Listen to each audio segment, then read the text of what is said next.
ugu horeyn waxaan dhammaanteen inoogu hambalyeynaya gaarna idinku sii hambalyeynaya inaynu maanta u fadhino xafladda daahfurka dhaqangalkii sharciga saxaafadda ee Soomaaliyeed 2017 ayaan xasuustaa taariikhda hore ee laga shaqeeyay iyo shaqooyinkii badnaa ee laga soo qabtay ka hor Allah u naxariistay injineer Yariisow markuu wasiirka warfaafinta ahaa sharcigani wuxuu ahaa shuruucdii ugu waaweynaayo golaha wasiirada oo ka shaqeynayay ee hor yimid ee dib u eegis iyo saxiitaan lagu sameynayay waxaanu ka yimid tabashooyinka qodobo asaasi ah oo ay bahda saxaafaddu dareen ka qabtay inaynu ka wada shaqeyno la tashiyaynu sameynay shirar baynu ka galnay ama ha noqoto guddi hoosaadka golaha ay khusayso ama ha noqoto bahda saxaafadda iyo guddiyada loo saaray marka maanta waxaan dib u eegistii iyo saxitaankii la sameeyay kadib aan taaganahay golayaashii inuu maray madaxweynuhu saxeexay dhaqangelinaya haddii sharcigii oo aasaaskii ah aynu haysano maxaa inala gudboon ayaa tuu muhiimsan ay maanta tahay dhaqan ahaan haddaan Soomaali nahay islaam ahaan haddaan dad muslimiin nahay iyo sharci ahaan haddii qaanuunkii in kala hagaayay uu yaalo waa marka koowaad sheekhi aayadaha quraanka inoo akhriyay ayaa ka hadlay waajibka qofka muslimka ah saaran aayado quraan inoo akhriyay inoo fasiray ahadiis inoo akhriyay qulu qawlan sadida hadal wanaagsan hadiyo jeer dhaha waxa mardhow qofka markuu ay tiisa gaadho la isku qabanaya waxa weeyaan waxa labada carab labada ibood afka iyo meelihii kale oo xadiisku sidoo sheegayo lagu ciqaabi doono marka qof walba mas'uuliyad baa saaran dad islaam ah nahay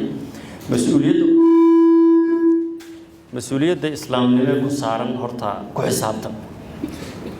كلكم مسؤول وكلكم مسؤول عن رعيته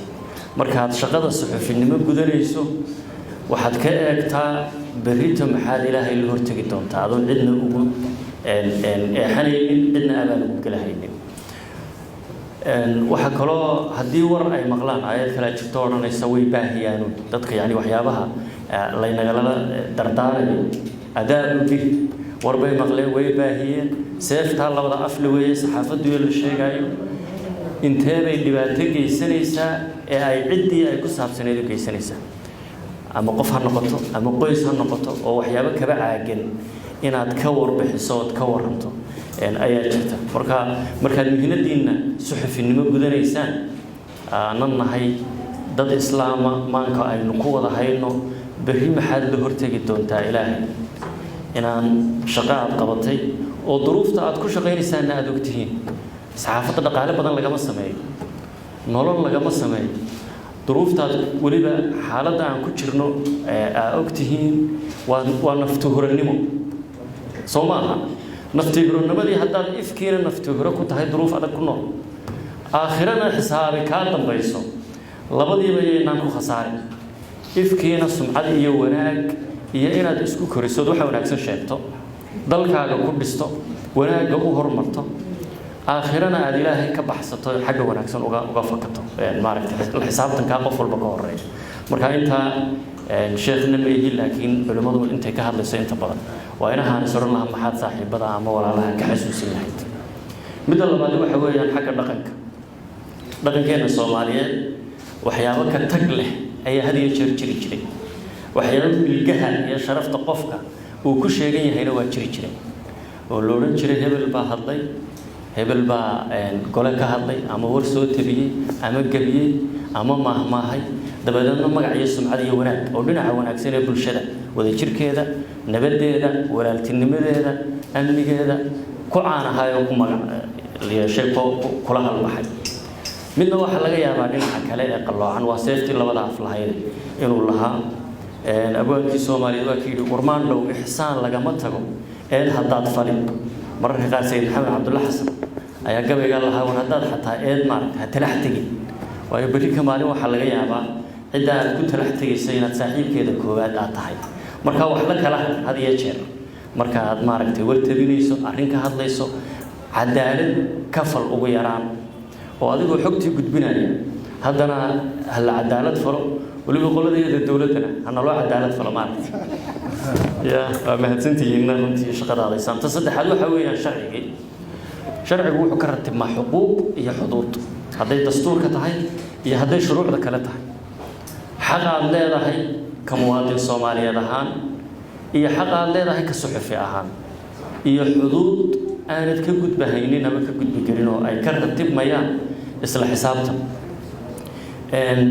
xuquuqda muwaadin kastoo Soomaaliyeed waa leeyahay waajibna waa saaran yahay dalkiisa ka saaran yahay xuduudiina waxa kamid ah shaqada aad gudanayso maxaa ka ratibmaya haddii khalad ka dhaco anigu runtii sharci yaqaan ahaan iyo qof ahaan ra'yiyan ma fahmi karo sababta qof suxufi ah xeer ciqaabeed loogu ogaayo waxa ay tahay waayo ciqaabta iyo mihnada suxufinimo ee qofka suxufiga waa kala caagan yihiin in sharci ciqaabeed la mariyo taasi waxaan aqbali karna ma aha waase wax u baahan inaynu ka wada shaqeyno wadana meel marino fulintiisa sharcigani waa sharci madaniya xirfad yaqaanka mas'uuliyadiisa madanimo iyo haddii ay ka ratibmaan gaf uu galay anshax marintiisii iyo gudiyada ku shaqo lahaa inay ka wada shaqeeyaan sida loo anshax marinayo inay ka shaqeeyaan ku saabsan weyn laakiin faldambiyeedka kale ee ka dhici kara qoyskaaga xataa aad ka geysan kartid ilaan xaaskaaga ama aabaha ama walaalka faldambiyeed baa idin dhex mari karo adiga kaa yimid taa mas'uuliyadda dambiya ka ratibanta ma aha mid lagula galgalan karo qofku waa suxufi marka taa horta aan laba u kala saarno shakhsiyan hadday gacani kaa dhacdo ama aad dambi geysato sharci gaara buu leeyahay saxaafadda iyo xirfadaada haddaad ku shaqaynayso laakiin gaf ka yimaado adigoo etigiskii iyo akhlaaqiyaadkii hadday islaamkii iyo soomaalinimo iyo mas'uuliyaddii sharaftaadii dhowraya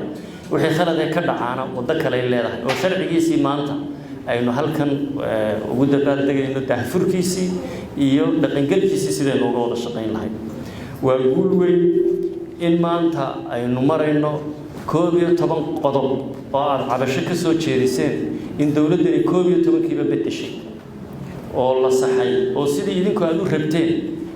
in looga shaqeeyay loona bedelay sharciguna wuu koraa wuu dhismaa maalinba meel buu ka sii amba qaadaa bulshadu siday u koraysay dynamic ku tahay oo noloshu isu bedelayso taasi waxay tusaysaa dawladda federaalka Soomaaliya hadda jirta xukuumadda dawladda nabad iyo nolol waa saaxiibka suxufiga Soomaaliyeed taa waxa marxaati nooga idinka waxay marxaati nooga sharcigan aynu u dabaaldegayno waxay marxaati nooga 11 qodob oo aad tabasho ka jeediseen inaynu la tashiyeyn gelinay in sharcigani gobolada iyo dalka oo dhan la tashi soo maray caasimada dhowr goor oo anigu goobjoogan ka ahaa la tashi soo maray ama wasiirkeedii hore ha ahaato ama wasiir daahir galaha noqoto ama wasiir maareeyaha noqoto intaba la tashiyo iyo rog iyo faaqidaad aynu soo marnay marka waxay taasi xaqiiqsay inaanu nahay saaxiibka suxufiga Soomaaliyeed taana waxaan rabaa inaad noo qirtaan taariikhdii la weys qoraysaa soo maaha waa mahadsantihiin arrinta kale ee aan rabo inaan ka hadla waxa weeye inaynu ka wada shaqeyno hadday tabashooyin kala jiraan gudida ka dhaqaajiseen ta anshax marinta ama maaragtay sixitaanka khaladka dhaca ayaad ka tawaajiseen waxa kale oo ka dhawaajiseen sharcigu haddii meel ay jiri karaan aan isla akhrino dabadeedna soo jeedin ma haydinka yimaadaan aan ka wada shaqeyno muddada nooga hadhay waxaan diyaar u nahay wax alla wixii sharciga saxaafadaynu maanta u dabaaldegayno hirgelintiisa galdaloolo oo aad dareensan tihiin in loo baahan tahay in la saxo inaanu idin kala shaqeyno marka idinku wada fadhiista soo la fagura bulshada rayida baa tihiin suxufiyiin baa tihiin aqoon-yahanada baa tihiin looyaradiina kaashada annaga kaalmo na weydiista waa ka wada shaqeynaa diyaar baan u nahay in aynu isla saxno gacmaha aan wada qabsano waxyaabaha inaga hor imanayo oo ummad ahaan iyo qaran ahaan inagoo wada jir ah aan ka wada tallaabsano waxaan aaminsanahay suxufiga Soomaaliyeed anigu shakhsiyan qabaa inuu ka mid yahay suxufiyiinta adduunka meelo badan oo ka mid ah ugu xorriyadda badan bal eega waddamadeen jaarkeena bal eega Afrikada ama Afrika bal eega dunida Carabta bal eega duni kale oo saddexaad ama kuwa qaar kood bal la sheegay inay horumareen iyo sida suxufiga loola dhaqmo marka waxay tusaysaa Soomaaliya suxufigu inuu kaga jiro meelaha ugu wanaagsan ee xorriyad uu ku shaqeeyo ay u leeyahay xorriyaddu xuduud bay leedahay dunida sideedaba ma jirto xorriyad mutlaq ah oo daba furan oo wax ku xakameeya ayna jirin ama sharcigii ilaahay baa ku xakameynaya oo lagu xisaabtamaya ama sharcigii dalkaasi dhigtay ama dhaqankii ummadda ku xakameynaya marka waxayna xakameynaya had iyo jeer bay jiraan laakiin inagu aynu nahay kuwa ugu wanaagsan ee meel fiican xorriyadda suxufiga iyo saxaafadda Soomaaliyeed soo gaarsiiyay aan ogaano siino saxno oo si xoojino maxaynu tabaynaa haddaba oo idinla tabayaa idinkuna ay tahay inaynu ka shaqeyno koow hadday galdaloolooyin jiraan sharciga inaynu saxno laba inaynu dhaamiyaynu u baahannahay ama sharciina wax ka xusaya Freedom of Information Act ama Access to Information in war la helo inaad dawladda war ka heli kartid aniga inta xafiiskayga la soo xidhiidho aad tiraahdid xogtaas aan u baahanahay inaan wax ka ogaado wasaaradaha aad saas oo kale maareeya aad la soo hadli kartid iyo wasaaradaha kale baarlamaanka aad oran kartaan xogtaas aan rabnaa dawladda dhinacyadeeda kala duwan aad oran kartaan xogtaas aan rabnaa sharcigaana haddii aad dareentaan in loo baahan yahay waa ka wada shaqeynaynaa diyaar baan u nahay inaynu halkaana gaadhno Soomaalidu waxay tiraahdaa Roma maalin kaliya laguma dhisin baynu mahmaha oo aan filayo luqadda waddanka inay ka soo jeedo maanta meel fiican baynu maraynaa inaynu meel ka sii wanaagsan gaadhnana wada jir baynu ku gaari karnaa hadeer Professor Dalxa wuxuu ka dhawaajiyay doorashooyinka inagu soo aadan imankana aynu idinka laga yaabaa maanta had iyo jeer ha eegin cidda maanta fadhideen wax idinka diidan idinka qudhiino halka uu maareeyo fadhiyo bari inaad fadhiisataan ama aan anigu fadhiyo ama xildhibaanada ama dawladda qaybaheeda kale marka dawladana u tura oo la shaqeeya barina inaad tacab gashataan ka shaqeeya madaxdii maanta iyo kuwii bariba inaad tihiin aan ka wada shaqeyno dalkeenana aan wada shaqeyno gabagabadii si rasmi ah ayaa inoogu daahfuran yahay dhaqangalka maaragtay sharcigan iyo meelmarintiisu iyo daahfurka xafiiska communicationka ee dawladda xafiiska xiraalinta dawladdu waxay u sameysay dambiyadii dhacay ee hore in laga shaqeeyo la baaro oo loo ogaado xiraalintu oo xiraaliye gaari ururiyo 15 sanadood ee u dambeeyay maxaa dhacay xadgudubka dhacay muxuu yahay sida waxbaynu ka baran karnaa oo garan taariikhdu galaya idinka ku dhiino